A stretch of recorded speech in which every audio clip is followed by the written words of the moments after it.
Assalamualaikum warahmatullahi wabarakatuh. Oke, kita lanjutkan saja ceritanya. Tapi seperti biasa, bantu tekan tombol like terlebih dahulu.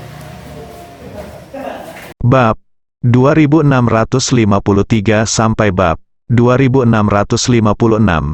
Setelah mendengar instruksi Ye Chen, Wan Pojun berkata tanpa ragu-ragu, "Tuan Ye, jangan khawatir. Bawahan saya akan melakukan yang terbaik untuk membuat pengaturan sebelum pihak lain datang. Jika saatnya tiba, saya secara pribadi akan pergi ke tambang tembaga untuk mengambil alih dan memastikan dia tidak kembali." Oke, Ye Chen berkata, ngomong-ngomong, Po Jun, aku punya satu hal lagi. Karena rencana untuk menggulingkan sarangnya sudah dekat, aku sarankan bahwa kita mulai mengevakuasi orang terlebih dahulu. Setelah mengatakan itu, Ye Chen berkata lagi, sekali lawan jika kita curiga ada yang salah dengan pangkalan ini, atau ingin datang ke pangkalan ini untuk mencari petunjuk, kita hanya akan menggunakan tanah sebagai pintu masuk, dan kami tidak akan bertindak dengannya. Kami akan melepaskan tembakan dan membunuhnya sesegera mungkin. Oleh karena itu, tentara bawah tanah yang mati dan keluarga mereka tidak perlu tinggal di bawah tanah. Saya sarankan Anda persiapkan kapal kargo sekarang, dan evakuasi semua tentara yang tewas dan keluarganya di kapal pada malam hari, sehingga pengawal kavaleri dan keluarga mereka di darat juga dapat siap untuk mengungsi kapan saja. Seperti halnya latihan gempa, aturlah perincian evakuasi terlebih dahulu.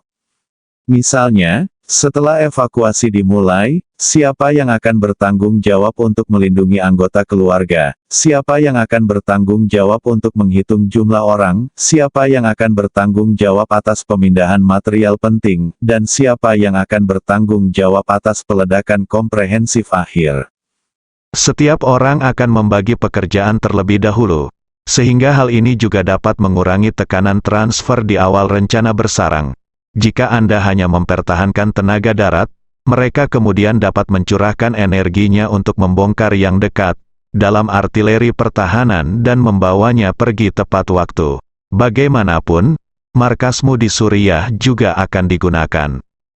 Tidak masalah, Wan Pojun segera berkata, bawahanku akan mengikat orang-orang dari Hei Sui terlebih dahulu, dan kemudian pergi ke tambang tembaga.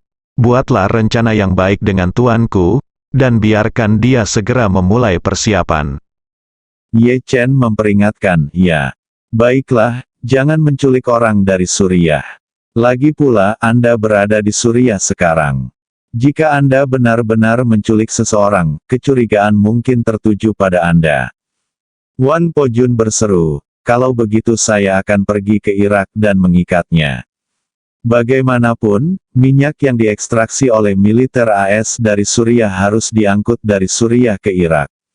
Saya menculik dia dari Irak dan membawanya kembali ke Suriah secara diam-diam.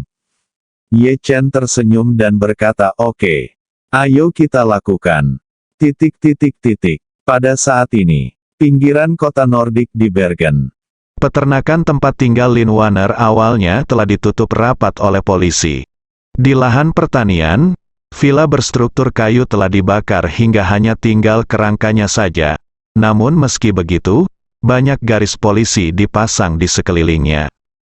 Ketika polisi menemukan banyak mayat terbakar di sini, sebagian besar meninggal karena luka tembak. Ini langsung tercatat sebagai kasus kriminal besar yang jarang terjadi di Eropa Utara dalam beberapa tahun terakhir. Polisi Nordik juga telah memutar otak untuk menyelidikinya, tetapi tidak petunjuk telah ditemukan. Saat ini, semua mayat di tempat kejadian telah dibawa pergi dan diproses, serta bukti dan petunjuk berguna telah diambil, yang tersisa hanyalah reruntuhan tempat orang pernah meninggal. Sebuah Porsche 911 retro dengan atap terbuka melaju melewati jalan pedesaan dan berhenti di pinggir jalan tempat reruntuhan pertanian berada. Pengemudinya adalah seorang pria paruh baya Asia yang tampak berusia 30-an, dan yang duduk di kursi penumpang adalah seorang wanita cantik Asia yang menarik yang tampak berusia 30-an. Setelah mobil berhenti, pria yang mengemudikan mobil itu melihat keruntuhan yang terbakar, menghela nafas, dan berkata tanpa daya, Tuan Inggris memiliki temperamen yang buruk. Jika dia tidak bersikeras meledakkan pengintai yang datang untuk menjelajahi lokasi tersebut, tempat ini akan hancur, tidak akan terbakar seperti ini, hampir terbakar menjadi abu. Apakah ada petunjuk yang dapat saya temukan? Si cantik di kopilot melengkungkan bibirnya. Anda telah melayani Tuan Inggris selama bertahun-tahun dan Anda masih belum tahu tentang dia.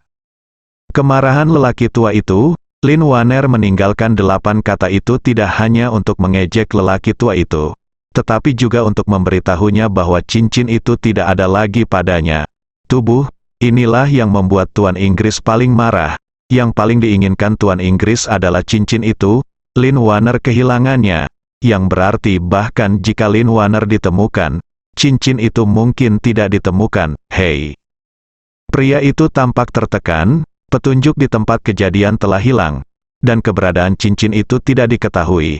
Saya benar-benar tidak mau. Tidak bisakah saya keluar berenang di air berlumpur ini dan punya waktu untuk berlatih dalam pengasingan? Saya melihat bahwa penguasaan energi spiritual Paman Chang Seng telah meningkat ke tingkat yang lebih tinggi. Jika saya tidak bekerja keras, saya akan semakin jauh darinya. Si cantik berkata dengan ringan, saya tidak ingin ikut juga. Lebih baik biarkan Paman Chang Seng memeriksanya sendiri. Aku terlalu malas untuk mendapatkan pujian pertama. Setelah mengatakan itu, dia berkata tanpa daya, tapi siapa yang menyuruh Paman Chang Seng pergi ke Tiongkok? Tuan Ying baru-baru ini, saya merasa Lin Wanner mungkin tidak benar-benar berada di Tiongkok, mungkin di timur jauh Rusia, atau dekat lingkaran Arktik di Amerika Utara, jadi saya meminta Anda dan saya untuk datang ke Eropa Utara untuk menelusuri asal-usul kita, yang dapat dianggap mengisi kekosongan bagi Bo umur panjang. Pria itu mengulurkan tangannya.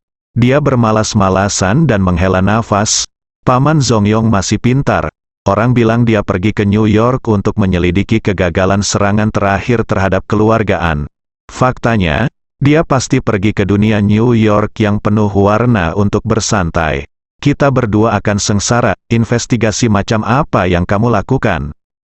Saat dia berbicara, dia menunjuk ke reruntuhan itu dibakar menjadi abu dan berkata tidak puas. Periksa, periksa, periksa, periksa, periksa, periksa. Periksa, lihat seperti ini, apa lagi yang perlu diperiksa?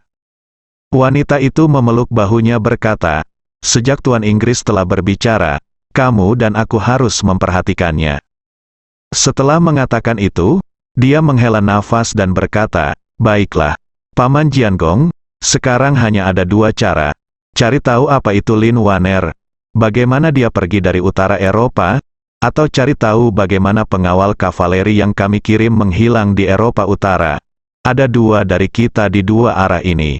Saya akan bermurah hati dan membiarkan Anda memilih terlebih dahulu. Dari kursi pengemudi, pria yang dimaksud adalah Jiagong Bo, salah satu dari 4 bangsawan besar masyarakat Poking, yang bernama asli Ou Bojun. Ou Bojun menyentuh kemudi, mendecakkan bibirnya dan berkata, wanita duluan, Paman Ding Yuan harus memilih dulu. Saat dia berkata, dia tidak bisa menahan diri untuk tidak bercanda. Ngomong-ngomong, jika Paman Ding Yuan bisa menjadi Markis Ding Yuan atau Duke Ding Yuan di masa depan, kian jangan lupakan Ou. Wanita di kursi penumpang adalah Yun Ruge, Ding Yuan Bo di antara 4 Earl Agung. Meskipun Yun Ruge adalah seorang wanita, dia sangat kuat. Dia juga berjuang untuk Master Inggris di tahun-tahun awal, jadi dia dinamai Paman Ding Yuan oleh Master Inggris. Dia juga satu-satunya wanita di antara 4 bangsawan. Awalnya, Master Po King Hui dari Inggris menetapkan 5 tingkat gelar dalam Po King Hui menurut sistem Tiongkok kuno. Adipati, Markis, Paman, Zi, dan Nan. Namun, karena Adipati dan Pangeran adalah menteri dan pangeran penting yang memegang posisi tinggi dan mendominasi satu partai di zaman kuno, dan Po Xing Hui tidak pernah diberhentikan. Sejauh ini, di dalam Po Xing Hui, kedua tingkat ini hanya ditetapkan tetapi tidak didirikan. Karena itu, selain Master Inggris, sekarang ada 4 orang penting di asosiasi Po King.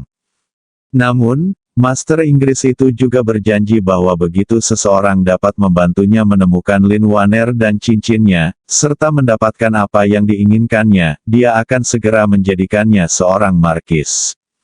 Setelah Anda menjadi seorang markis, Anda akan memiliki kesempatan untuk memilih tempat di dunia sebagai wilayah kekuasaan Anda sendiri dan mengembangkan kekuatan Anda sendiri di wilayah kekuasaan tersebut. Pada saat itu, markis hanya perlu mematuhi perintah Tuan Inggris ketika Tuan Inggris membutuhkannya, dan dia akan bebas di lain waktu bermain.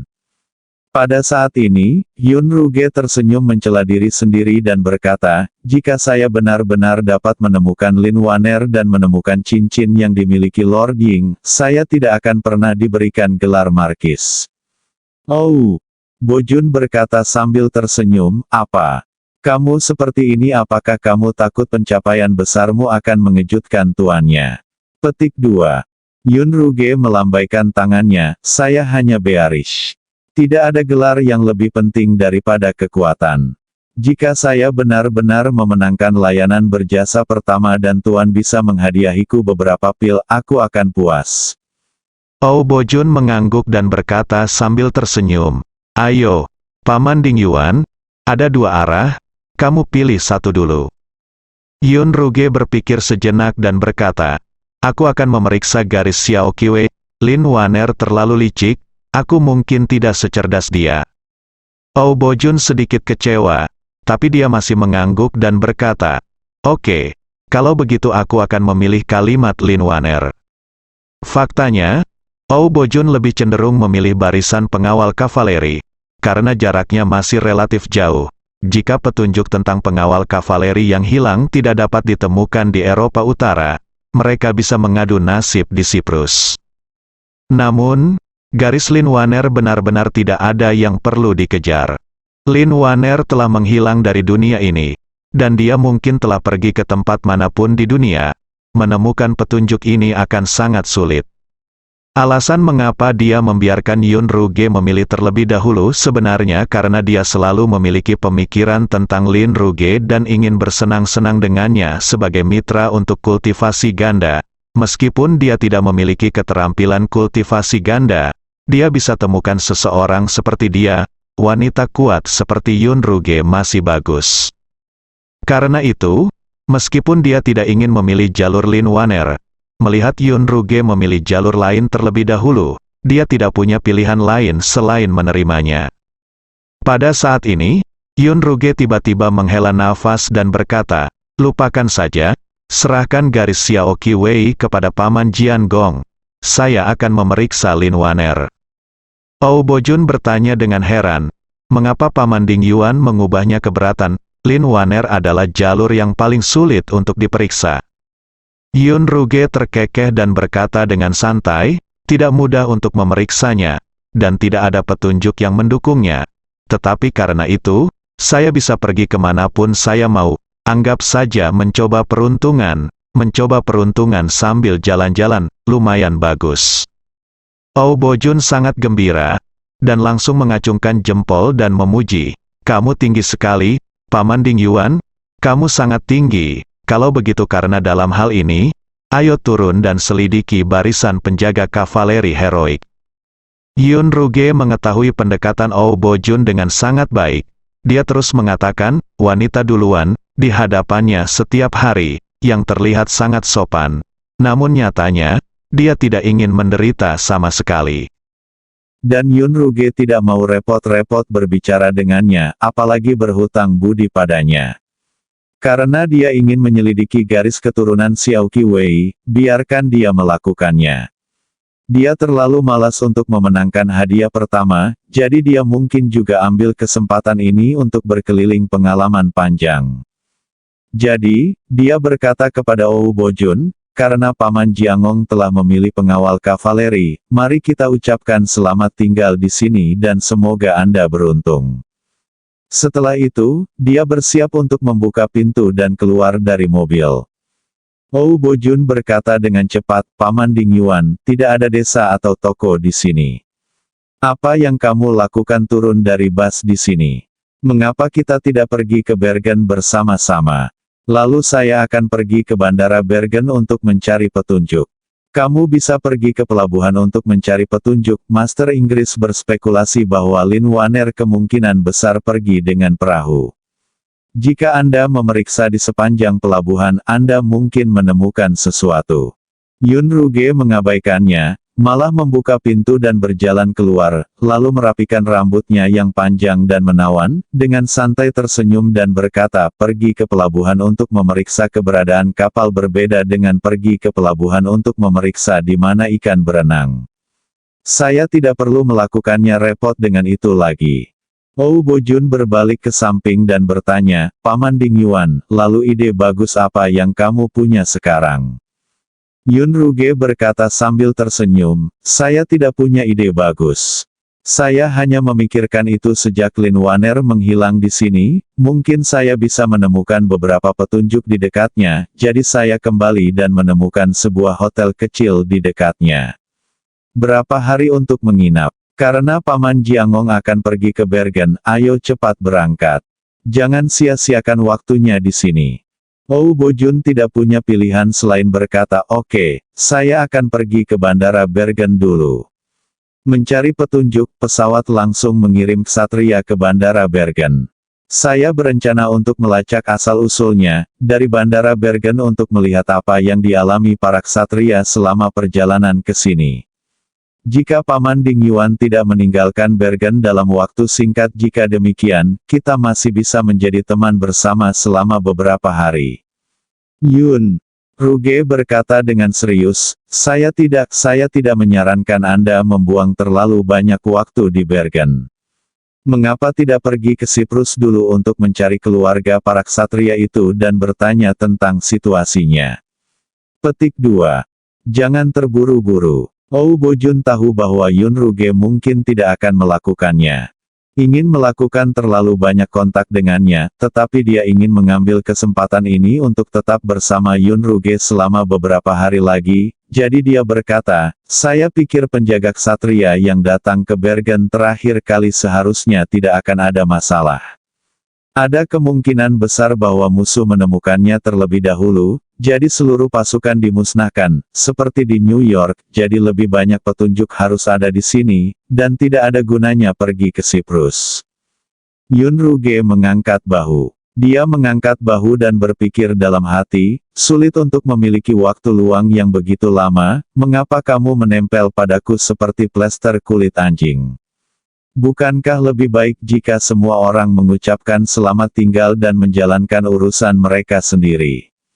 Aku berencana untuk berpisah denganmu, pergi saja ke Eropa Timur dan lihat apa yang harus kamu lakukan di sini.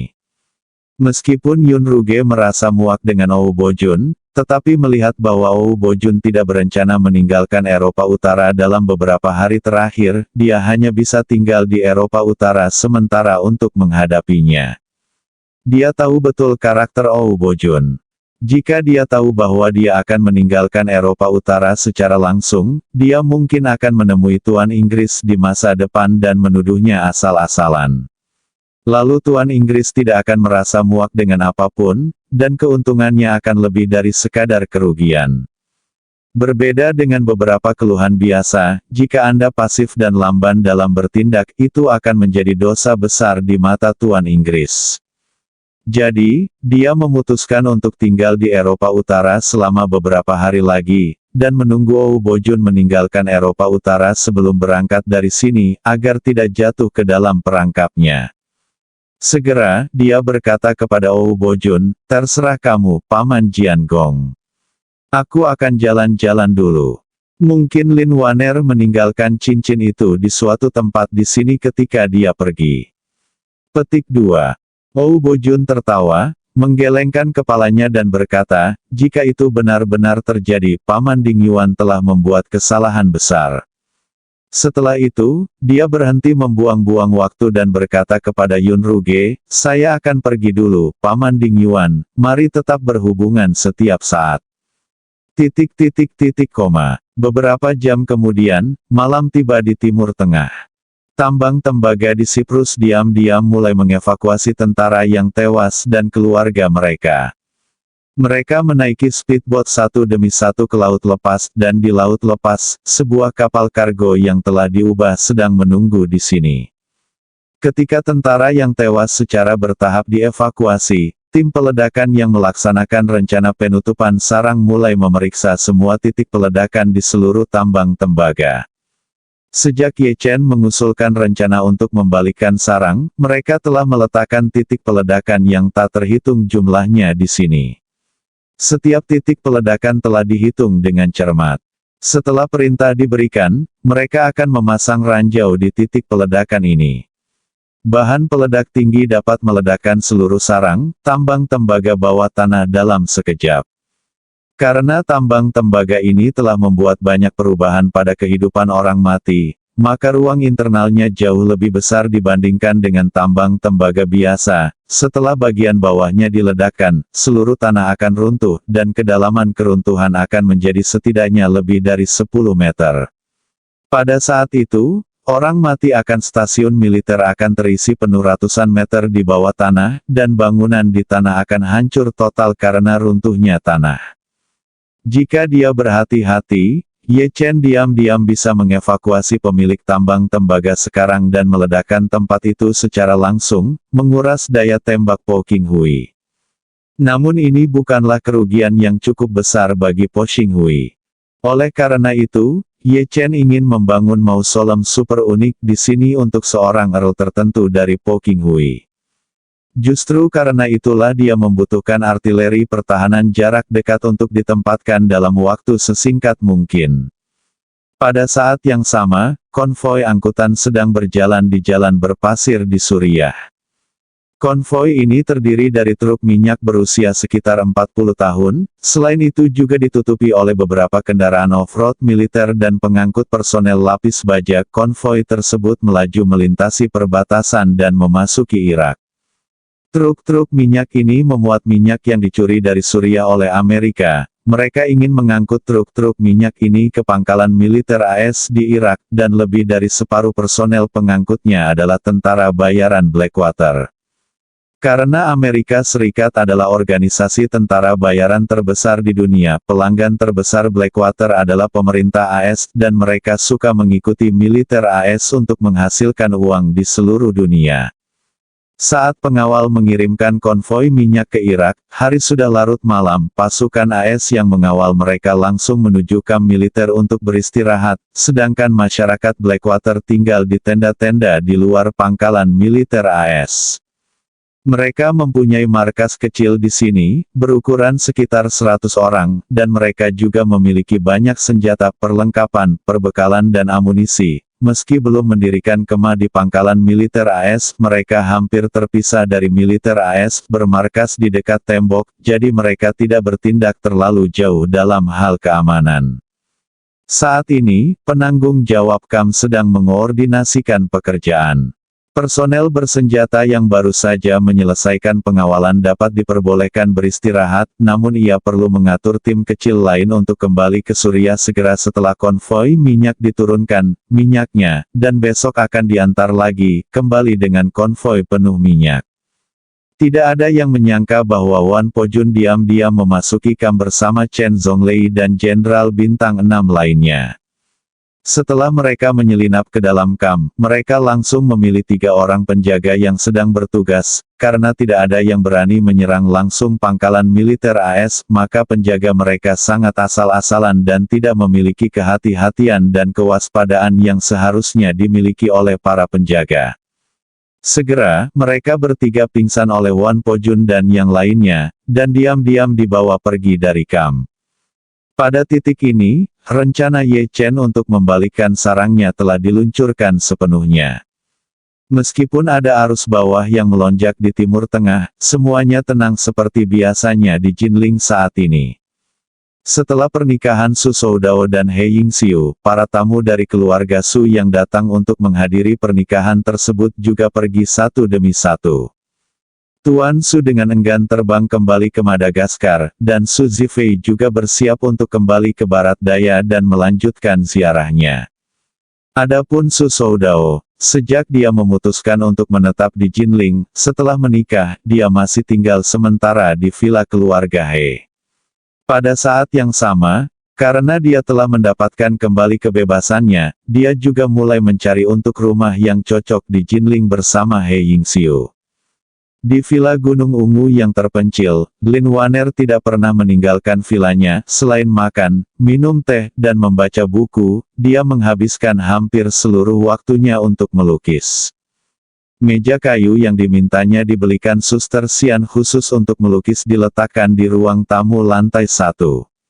Saat ini, di atas meja kayu tersebut, sebuah lukisan tinta berukuran 1 kaki hingga 8 kaki sudah mulai terbentuk. Dalam lukisan tersebut terdapat pegunungan, dan di tengah pegunungan terdapat sebuah telaga pegunungan di tengah-tengah gunung. Telaga ini dikelilingi oleh ribuan gunung, terlihat damai dan tenteram. Lin Waner memegang kuas di tangannya dan melukis dengan cermat dan hati-hati. Kuasnya membuat sketsa pohon berdaun besar di lereng bukit di sebelah danau pegunungan. Pada saat ini, ada ketukan di pintu, dan Lao Zhang berkata dengan hormat di luar pintu, "Nona, saya punya sesuatu yang penting untuk dilaporkan." Lin Waner sedikit mengernyit, meletakkan kuasnya, dan berjalan keluar perlahan. Ketika dia membuka pintu, dia melihat Lao Zhang berdiri di luar pintu dengan ekspresi gugup di wajahnya, jadi dia bertanya dengan rasa ingin tahu apa yang terjadi. "Kamu sangat panik." Petik 2. Lao Zhang berkata dengan hati-hati, "Nona, sebaiknya aku pergi masuk dan bicara."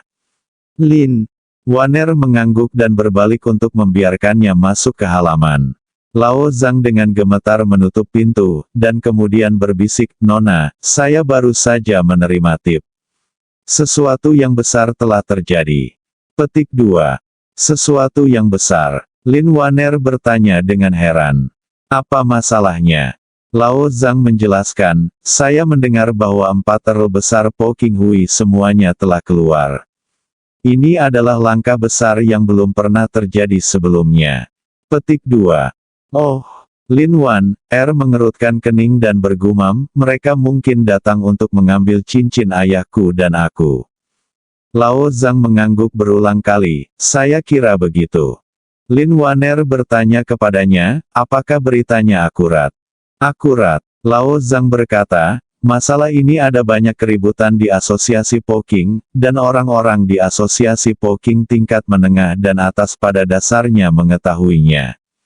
Lin Waner mendengus dan berkata, "Saya meninggalkan pesan untuk mereka, memberitahu mereka bahwa cincin itu tidak ada pada saya. Bagaimana mereka bisa alih-alih menenangkan diri?" Dia meningkatkan upayanya.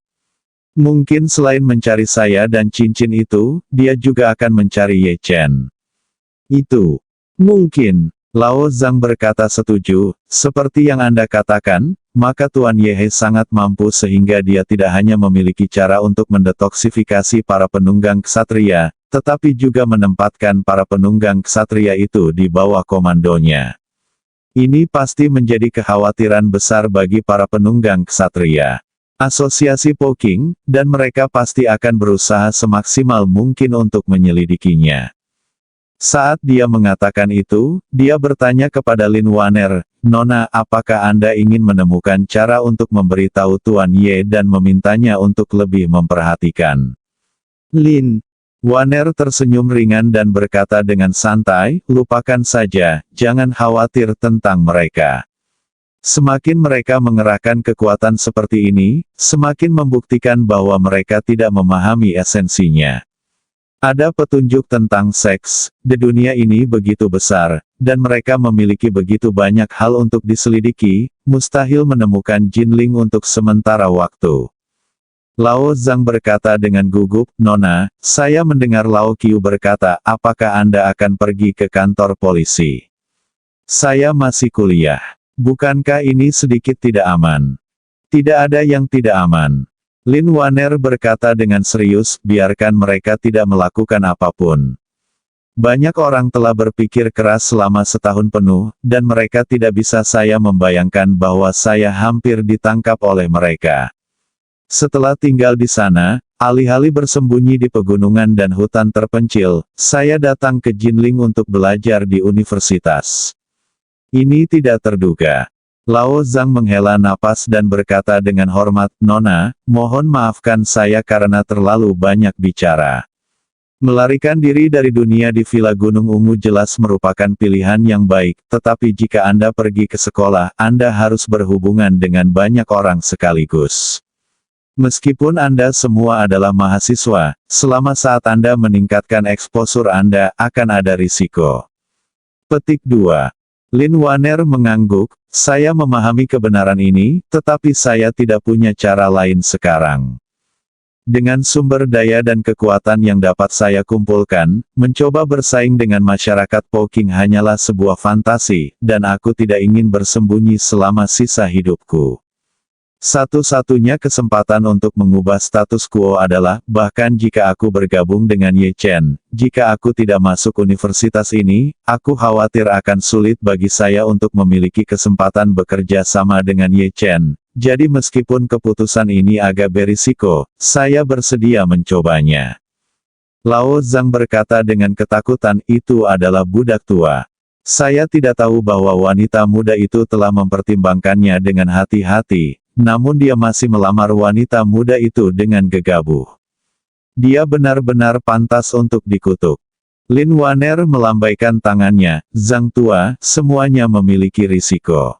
Apa yang harus saya lakukan adalah memilih mengambil lebih banyak risiko untuk mendapatkan masa depan yang lebih baik. Di masa depan yang baik, jika saya mati karena ini, saya akan bersedia melakukannya. Selama Ye Chen dapat melindungi cincin ayah saya dan mencegahnya, jika tidak jatuh ke tangan masyarakat Poking, saya akan puas." Lao Zhang mengangguk sedikit dan berkata dengan hormat, "Nona, saya mengerti. Dalam hal ini, budak tua tidak akan mengganggu wanita muda itu." Petik 2. Pada saat yang sama, Ye Chen menerima telepon dari Chen Xiaozhao. Segera setelah panggilan tersambung, Chen Xiaozhao merendahkan suaranya dan berkata, "Tuan Ye, Tuan Hong Tian itu datang untuk melapor kepada kakek saya." Petik 2. "Ya." Ye Chen tersenyum tipis, sepertinya anak tua ini telah membuat terobosan. "Bagaimana sikapnya?" Petik 2. "Sikapnya cukup baik." Chen Xiaozhao berkata dengan canggung, "Tapi dia bersikeras datang ke Jishitang untuk membantu kakekku. Kami tidak punya tempat untuk menggunakannya. Dia telah duduk di toko sekarang." Ye Chen tersenyum dan berkata, "Tidak apa-apa, biarkan dia duduk dulu, aku akan pergi nanti." Petik 2. "Bagus." Chen Xiaozhao berkata dengan penuh syukur, "Tuan Ye, terima kasih banyak atas apa yang terjadi kali ini. Jika bukan karena Anda, reputasi besar kakek saya akan hancur di tangan Hong." Ye Chen berkata dengan tenang, "Ini hanya sedikit usaha. Tidak perlu bersikap sopan. Lain kali Anda menghadapi sesuatu yang tidak dapat diselesaikan, beritahu saya sesegera mungkin." Setelah berbicara dengan Chen Xiaozhao di telepon, Ye Chen berkemas dan pergi ke aula Jishi Si Tianqi. Saat ini, Si Tianqi sedang membawa Chen Xiaozhao menemui pasien di aula Jishi, obat Hong Changqing, yang bertubuh ramping dan berjanggut putih, sedang berbicara dengan petugas, "Nak, letakkan timbangannya dan biarkan saya membantu Anda meminum obatnya." Pria itu bergumam tidak puas, "Saya tidak akan membiarkan Anda menangkap saya, jadi apa yang akan saya lakukan jika Anda menangkap saya?" "Hong Changqing berkata dengan marah, "Apakah kamu tahu bagaimana menghormati yang tua dan mencintai yang muda? Karena Guru Ye meminta saya datang ke sini untuk melapor kepada Dokter Ilahi Si, tentu saja saya tidak bisa hanya duduk di sini. Setidaknya temukan sesuatu untuk saya lakukan. Saya akan membantu Anda meminum obatnya, dan Anda dapat pergi dan istirahat sebentar. Bukankah itu yang terbaik dari kedua dunia?" Petik 2. Memotong. Pria itu berkata dengan nada menghina, "Apa yang menurutmu indah? Aku tidak akan memberikannya padamu. Jika bisa, pukul aku dan lihat apakah Tuan Ye bisa menanganimu." Petik 2. Anda. Wajah Hong Changqing sangat marah, tetapi menghadapi anak laki-laki ini, dia tidak berani mengambil tindakan. Dia hanya bisa berkata dengan marah, "Nak, bagaimana kalau ini? Mari kita permudah semua orang. Saya akan menerima kamu sebagai terdaftar murid, dan saya pasti akan membiarkan Anda melakukannya di masa depan." Sangat berguna. Pria itu mengerutkan bibirnya dan berkata, "Siapa yang ingin menjadi murid terdaftarmu? Haruskah saya belajar dari Anda cara menipu dan menipu?" Changqing memandang dengan marah dan menunjuk ke arah pria itu, sangat marah hingga dia tidak dapat berbicara. Ye Chen turun tangan saat ini dan bercanda, "Hei, wajah Hong Tianxi tidak terlihat bagus." Mendengar suara Ye Chen, tubuh gugup Hong Changqing membeku. Setelah melihat Ye Chen masuk, dia segera melangkah maju untuk menyambutnya, berlutut 2 atau 3 meter dari Ye Chen, dan kemudian berkata dengan penuh terima kasih, "Bawahan saya Hong Changqing, terima kasih Guru Ye atas dukungan Anda." "Terima kasih kamu." Setelah menerima ramuan yang diberikan oleh Ye Chen, Hong Changqing berhasil memasuki alam pencerahan Dzogchen yang dia impikan setelah beberapa saat mundur. Oleh karena itu, ketika dia melihat Ye Chen lagi, dia bersyukur seperti melihat penyelamatnya. Berlututnya Hong Changqing benar-benar menarik perhatian banyak pasien yang berobat ke dokter. Mereka tidak tahu kenapa lelaki tua itu berlutut di hadapan seorang pemuda, jadi mereka semua melihat ke samping. Ye Chen menggelengkan kepalanya tanpa daya, mengambil satu langkah ke depan, mengulurkan tangannya untuk membantunya berdiri, dan berbisik, "Di masa depan, di depan orang luar, jangan panggil aku Tuan Ye, apalagi berikan hadiah luar biasa ini padaku." Hong Changqing berpikir bahwa Ye Chen adalah dia sopan padanya dan berkata dengan cepat, "Tuan Ye, Anda telah menunjukkan kebaikan kepada bawahan Anda, dan bawahan Anda memuja Anda. Bukankah itu hal yang wajar?" Ye Chen berkata dengan wajah lurus, "Kalau begitu kamu bisa menunggu sampai tidak ada orang luar. Belum terlambat untuk beribadah. Ketika saatnya tiba, kamu bisa beribadah sebanyak yang kamu mau, dan aku tidak akan pernah menghentikanmu." Hong Changqing tidak punya pilihan selain melakukannya, mengangguk dan berkata, "Baiklah, Tuan Ye, saya patuh." Ye Chen bersenandung dengan ekspresi tidak senang di wajahnya, lalu dia berkata, "Baiklah, saya pikir Anda tidak ingin menghalangi jalan ke sini. Sekarang pergilah ke suatu tempat bersamaku dan berkomunikasi denganmu jika aku punya sesuatu." Hong Changqing mengangguk cepat dan berkata, "Tidak masalah, Tuan Ye, semua bawahanku akan mematuhi perintahmu." Ye Chen bersenandung, lalu berkata kepada Si Tianqi dan Chen Xiaozhao, "Dr. Si, Xiaozhao, saya ada hubungannya dengan Tuan Hong Tian. Saya akan mengunjungi Anda lain hari." Chen Xiaozhao tidak menyangka Ye Chen akan pergi begitu dia tiba, jadi dia berdiri tanpa sadar. Dia berkata dengan wajah penuh keengganan, "Tuan Ye, Anda baru saja tiba dan Anda akan pergi." Ye Chen mengangguk dan berkata, "Saya akan membawa Tuan Hong Tian keluar dan menemui Anda dan Dr. Si di lain hari." Chen Xiaozhao tidak berdaya dan tampak sedikit kecewa. Dia berkata, "Oke, kalau begitu aku akan membawamu keluar." Setelah Ye Chen dan Hong Tianxi mengucapkan selamat tinggal kepada Chen Xiaozhao di pintu masuk aula Jishi, Ye Chen mengantarnya keluar dari kota menuju Chem Elises Hot Spring Hotel pergi. Hong Changqing duduk di kursi penumpang dengan kegembiraan di wajahnya. Meskipun dia masih tidak tahu kemana Ye Chen akan membawanya atau apa yang akan dia lakukan dengannya, dia tidak bisa menahan perasaan bahagia dan nyaman di dalam mobilnya, jantung. Bagaimanapun juga, dia sekarang adalah penguasa kesempurnaan agung alam Ming. Kegembiraan ini seperti motor yang selalu menyala, berputar secara alami sepanjang waktu. Menurut Ye Chen, Hong Changqing berpenampilan seperti burung bangau abadi, berjanggut panjang, dan berambut panjang. Dia memakai sanggul pendeta Tao dan jubah pendeta Tao. Ketika dia serius dengan pidatonya, dia memang terlihat seperti orang surgawi, Tuan, tetapi saat dia sekarang, nyengir tanpa henti karena geli, aura guru surgawi tiba-tiba menghilang, hanya menyisakan kemalangannya. Jadi, dia membuka mulutnya dan berkata, Tuan Hong Tian, sebaiknya jangan tertawa ketika Anda tidak ada pekerjaan di masa depan. Wajah Anda terlihat sangat vulgar ketika Anda tersenyum. Hong Changqing sedikit terkejut dan berkata tanpa sadar, Tuan Ye, sepertinya aku tidak tersenyum. Benar. Petik 2. Ye Chen berkata dengan tenang, lihatlah ke cermin dan lihat sendiri, mulutmu hampir menyeringai sampai ke belakang telingamu. Petik 2. Hong Changqing dengan cepat menolak cermin rias penumpang, dan melihat bahwa dia memang memasang senyuman yang sangat vulgar, dan dengan cepat memasang senyuman di wajahnya. Senyumannya memudar dan dia berkata dengan canggung, maaf, Tuan Ye, tetapi bawahan saya sudah kehilangan kesabaran. Setelah mengatakan itu, untuk mengurangi rasa malunya, dia segera bertanya, Tuan Ye, kemana Anda akan membawa bawahan Anda?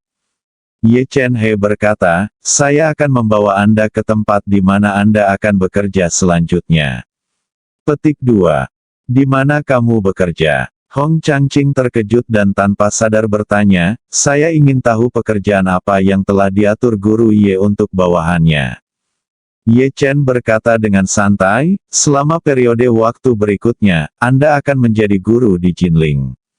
Saya telah menyiapkan tempat dan akan memberi Anda sekelompok siswa dalam 2 hari.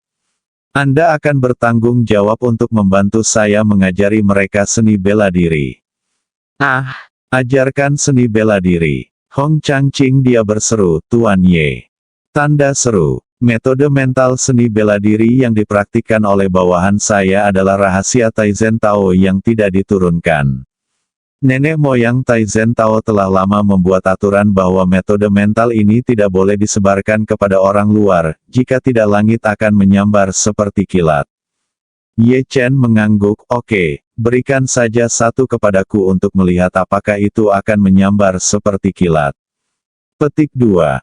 Ini. Hong Changqing berkata dengan canggung, Tuan Ye, bawahan ini tidak membuat alasan di depanmu, hanya sebagai seorang pejuang Anda secara alami tahu bahwa hal terpenting bagi seorang pejuang adalah mentalitas seni bela diri. Kebanyakan keluarga dan sekte seni bela diri tidak dapat menghasilkan teknik mental yang lengkap, tetapi saya, Taizen Dao, berbeda. Mentalitas seni bela diri tidak pernah telah hilang selama bertahun-tahun. Jika saya meneruskan mentalitas ini dan orang lain menyebarkannya kepada lebih banyak orang, maka keuntungan dari Taizen Dao saya akan hilang. Ye Chen mendengus. Dia tertawa dan bertanya kepadanya, siapa yang memberitahumu bahwa milikmu mentalitas seni bela diri Taizen Tao harus lengkap? Hong Changqing berkata dengan serius, Tuan Ye, mentalitas seni bela diri Taizen Tao tertulis di potongan bambu diturunkan dari potongan bambu. Potongan bambu adalah produk dari era Prakin. Seluruh potongan bambu belum rusak selama lebih dari 2000 tahun. Versi aslinya masih terpelihara dengan baik di Gua Taizen Tao saya, jadi tentu saja ini adalah metode mental yang lengkap. Kata Ye Chen dengan nada menghina. Sejauh yang saya tahu, metode pikiran seni bela diri yang benar-benar lengkap setidaknya dapat memungkinkan orang untuk berkultivasi menuju kesempurnaan agung dari alam kegelapan, dan metode pikiran seni bela diri tingkat yang lebih tinggi bahkan dapat memungkinkan orang untuk menerobos ke alam nyata. Transformasi, dan bahkan alam master. Tuanmu menjaga integritas pikiran, tidak pernah ada guru kegelapan selama bertahun-tahun. Beraninya kamu memberitahuku bahwa pikiranmu sudah lengkap. Ye Chen tidak hanya berbohong kepada Hong Changqing. Menurut catatan dalam 9 kitab suci surgawi yang misterius, pencak silat sebenarnya merupakan pintu masuk bagi banyak orang untuk melatih energi spiritual. Karena banyak orang yang tidak memiliki bakat untuk mengendalikan energi spiritual, mereka hanya dapat memasuki pencak silat terlebih dahulu, latih energi sejati dengan metode pikiran seni bela diri, dan pada saat yang sama membuka dantian dan meridian, begitu kekuatan mencapai tingkat master, mereka akan memiliki kemampuan untuk mengubah energi sejati menjadi energi spiritual. Selain itu, Jiu Xuan Tianjing, juga menyebutkan bahwa di Tiongkok kuno, terdapat banyak praktisi seni bela diri, dan terdapat banyak sekte, seperti sungai dan danau dalam novel seni bela diri. Mengapa novel pencak silat suka memperebutkan keterampilan pencak silat tingkat tinggi serupa dengan pengejaran keterampilan pencak silat tingkat tinggi oleh para praktisi pencak silat pada masa itu? Keahlian dalam novel pencak silat mampu membuat orang menjadi master yang tak tertandingi. Dan kemampuan mental pencak silat tingkat tinggi dapat membuat orang mencapai tubuh yang luar biasa. Jika seseorang mempraktikkan metode mental dan tidak dapat mencapai kondisi Dzogchen di alam gelap, itu mungkin karena orang tersebut tidak cukup kuat atau kurang berbakat. Namun jika orang-orang telah mempraktikkan metode mental ini selama ribuan tahun dan puluhan generasi, dan tidak ada satu orang pun yang mencapai tataran kesempurnaan agung di alam kegelapan, maka ini membuktikan bahwa metode pemecah pikiran ini adalah omong kosong, sampah di antara sampah, atau itu hanya sebuah fragmen. Ketika Hong Changqing melihat Ye Chen mempertanyakan metode mental yang diturunkan oleh gurunya selama ribuan tahun, wajahnya langsung memerah dan dengan ragu-ragu berkata, "Tidak mungkin, sama sekali tidak mungkin. Ini semua adalah metode mental yang diturunkan selama ribuan tahun, bagaimana mungkin itu tidak mungkin?" Selesai. Selain itu, tidak ada master di alam transformasi dan alam Grandmaster sekarang. Ye Chen berkata sambil tersenyum, karena ada alam transformasi dan alam Grandmaster itu membuktikan bahwa pasti ada orang yang telah mencapai tingkat ini. Mengapa orang-orang saat ini tidak dapat mencapainya? Apakah sudah mencapai tingkat ini? Apakah karena orang modern makan dengan baik, berpakaian bagus, dan hidup lebih lama? Hong Changqing terdiam beberapa saat. Ye Chen berkata lagi, sebaiknya Anda menuliskan mentalitas seni bela diri Taizen Tao Anda dan menunjukkannya kepada saya. Saya akan tahu apakah itu sudah lengkap. Wajah Hong Changqing berubah menjadi hijau, dan dia berkata dengan depresi, "Tuan Ye, jika Anda menginginkan Taoisme Taizen saya, katakan saja sepatah kata pun dan bawahan saya akan segera menuliskannya untuk Anda. Anda tidak perlu memperlakukan bawahan Anda seperti 3 anak berusia 1 tahun." Saat dia berbicara, dia menjelaskan dengan wajah tulus, "Saya tidak segan-segan memberitahu Anda teknik ini. Saya terutama khawatir jika teknik ini menyebar, saya tidak akan punya kata-kata untuk menghadapi leluhur di masa depan." Ye Chen bersenandung, dia mendengus, "Kamu anak tua, kamu terus mengatakan kamu setia kepadaku, tetapi kamu masih merindukan Tuan kita di dalam hatimu. Kamu sangat munafik." Hong Changqing melambaikan tangannya dengan cepat, "Tuan Ye dianiaya, Tuan Ye. Bawahan saya benar-benar melayani Anda dengan sepenuh hati. Jangan berani lalai sedikit pun. Fokus bawahan Anda bisa dipelajari dari matahari dan bulan." Petik 2. Ye Chen tersenyum menghina dan bertanya padanya, "Hong Changqing, izinkan saya bertanya, dalam pikiran Anda, mana yang lebih besar antara saya dan murid Anda?" Petik 2.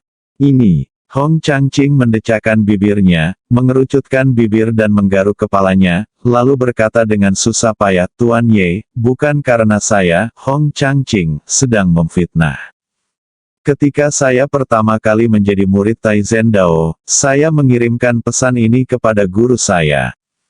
2 sumpah beracun. Yang pertama adalah tidak pernah mengkhianati sekte dalam kehidupan ini, yang kedua adalah tidak mengajarkan rahasia Taizen Tao kepada orang luar, bahkan kepada murid biasa, dan yang ketiga adalah menemukan jalan bagi sekte tersebut. Pewaris kepala keluarga berikutnya tidak akan menyia-nyiakan upaya untuk melatihnya dan membiarkan dia mewarisi jubah Taizen Dao. Jika dia gagal melakukan satu hal, dia akan mati."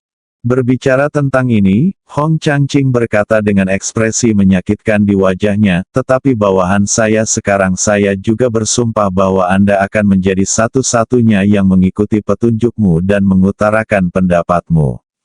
Sekarang bawahanku merasa sangat terjerat dan tidak tahu harus berbuat apa untuk sementara waktu. Ye Chen berkata dengan dingin, tua yang licin, aku memintamu untuk memberitahuku mana yang lebih besar. Anda di sini untuk mengikuti apa yang harus saya lakukan untuk waktu yang lama. Petik 2. Ini, Hong Changqing berkata dengan berani, Tuan Ye, saya percaya bahwa Anda dan para murid harus berukuran sama. Oleh karena itu, saya bersedia untuk melakukan yang terbaik untukmu. Tapi kamu jangan biarkan bawahanmu melanggar sumpah yang mereka sumpah kepada tuannya. Petik 2. Itu dia. Ye Chen mengangguk, sepertinya kamu memang sangat setia kepada tuannya. Aku akan membiarkanmu tinggal bersamaku dan tuan saat ini. Memang agak sulit untuk memilih satu. Hong Changqing mengangguk berulang kali, saya ingin berterima kasih kepada Guru Ye atas pengertian Anda. Ye Chen tersenyum dan berkata, menurut apa yang Anda katakan, murid Anda dan saya adalah orang-orang yang Anda bersumpah setia, tetapi Anda bersumpah setia kepada tuanmu terlebih dahulu. Secara logika, tuanmu adalah istri pertamamu. Petik 2. Hong Changqing melambaikan tangannya dengan cepat, Tuan Ye, bukan ini maksudku. Ye Chen memarkir mobil di pinggir jalan di kaki gunung dan memandang Hong Changqing, berkata dengan serius, kamu tidak perlu gugup. Aku selalu yang paling masuk akal orang. Dalam hal ini, saya pikir Anda harus kembali ke Amerika Serikat.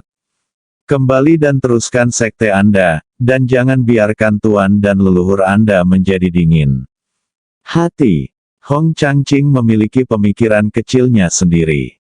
Meskipun dia berterima kasih kepada Ye Chen dan bersedia membantu Ye Chen, dia benar-benar enggan menggunakan keterampilan batin master ini. Oleh karena itu, sekarang setelah saya mendengar Ye Chen mengucapkan kata-kata ini dengan ekspresi serius, saya juga berpikir dalam hati, dalam hal ini, saya sebaiknya meminjam Po Xiaodong Kei dan kembali ke Amerika Serikat untuk terus menjadi kepala Taizen saya. Tahu. Kehidupan seperti itu betapa nyamannya. Terlebih lagi, saya telah mencapai kesempurnaan agung alam cahaya sekarang, dan sudah dekat untuk menerobos ke alam gelap di masa depan. Meskipun Hong Changqing tahu bahwa Ye Chen memiliki obat mujarab di tangannya yang dapat membantunya berkembang dengan cepat, dia merasa di dalam hatinya bahwa pil itu sangat berharga. Ye Chen dapat memberikan dirinya sendiri satu, tapi saya khawatir dia tidak akan memberikan dirinya yang kedua. Mengesampingkan kesempatan yang dimilikinya untuk bertahan, dia tidak bisa menerima hanya menunjukkan metode mental sekte tersebut. Memikirkan hal ini, dia segera mengikuti kata-kata Ye Chen dan menundukkan tangannya dengan hormat, saya ingin berterima kasih kepada Guru Ye atas kemurahan hati Anda. Saya tidak akan pernah melupakan kebaikan Anda seumur hidup ini. Petik 2. Ye Chen menggelengkan kepalanya sambil tersenyum dan berkata, kamu tidak perlu bersikap sopan padaku. Lagi pula, kamu dan nenekku juga teman baik, jadi aku tidak bisa memaksamu melakukan apapun. Petik 2. Saat dia mengatakan itu, dia menepuk bahunya dengan ringan, dan sedikit energi spiritual dengan tenang mengalir masuk. Dia memandang guru surgawi Hong berkata dengan sungguh-sungguh, Hong Tianxi, setelah kamu kembali, kamu harus berlatih seni bela diri lebih keras lagi. Bagaimanapun, kamu sudah sangat tua dan kamu baru berusia 5 tahun, prajurit bintang.